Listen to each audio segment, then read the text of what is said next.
তাহলে একটু জড়াই দিই তো মানে তো যাওয়ার পর দেখছি অনেক পোলাপান।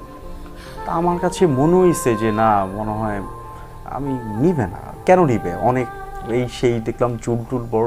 তরুণ অভিনেতা শাহবাজ সানি মারা গেছেন। কিভাবে, কখন, কোথায় মারা গেলেন, হঠাৎ করে কি এমন হয়েছিল তার সাথে?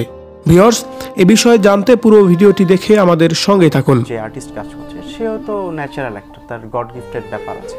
ছোট পর্দার তরুণ অভিনেতা শাহবাজ সানি মারা গেছেন। ইন্না লিল্লাহি ওয়া ইন্না ইলাইহি রাজিউন। সোমবার 17 ফেব্রুয়ারি অভিনেতা জিয়াউল ফারুক অপূর্ব এক ফেসবুক পোস্টের মাধ্যমেই এই তথ্যই নিশ্চিত করেছেন। তিনি লিখেছেন, অভিনেতা শাহবাজ সানি আর আমাদের মাঝে নেই। ইন্না লিল্লাহি ওয়া ইন্না ইলাইহি রাজিউন। সবাই সানির জন্য দোয়া করবেন। ফেসবুক পোস্ট দিয়েছেন নাট্য নির্মাতা রাফাত মজুমদার রিঙ্কু। তিনি লিখেছেন, আমার ভাই অভিনেতা শাহবাজ সানি আমাদের মাঝে আর নেই। ইন্না লিল্লাহি ওয়া ইন্না ইলাইহি রাজিউন। ঢাকা স্পেশালাইজড হাসপাতালে রাত 3টা 30 মিনিটে সে ইন্তেকাল করেছে।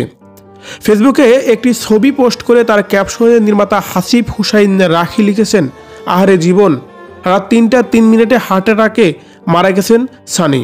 শাহবাজ সানি নির্মাতা ইমরাউল রাফাতের কাছে আসার পর নাটক দিয়েই ছবিতে পা রাখেন। অল্প সময়ে তিনি অভিনয় গুণে দর্শকের প্রিয় হয়ে ওঠেন এবং সেই সঙ্গে অর্জন করেন নির্মাতাদের আস্থাও। চরিত্রতা অভিনেতা হিসাবে নিজে কাজ করলেও সানি কেন্দ্রীয় চরিত্রেও অভিনয় করেছেন। 2018 সালে তাকে প্রথমবার আব্দুল্লাহ নাটকে কেন্দ্রীয় চরিত্রে অভিনয় করতে দেখা যায়। এটি পরিচালনা করেন গোলাম কিবরিয়া ফারুকি। নাটকটি প্রচারের পর দর্শক মহলে তুমুল প্রশংসা পান এবং কি দর্শকের প্রশংসায় ভেসে বেড়ান এই ছোট্ট অভিনেতা। এদিকে শাহবাজ সানির মৃত্যুতে গ্রুপে গ্রুপে পোস্ট দিয়ে তাকে নিয়ে কথা বলা হচ্ছে।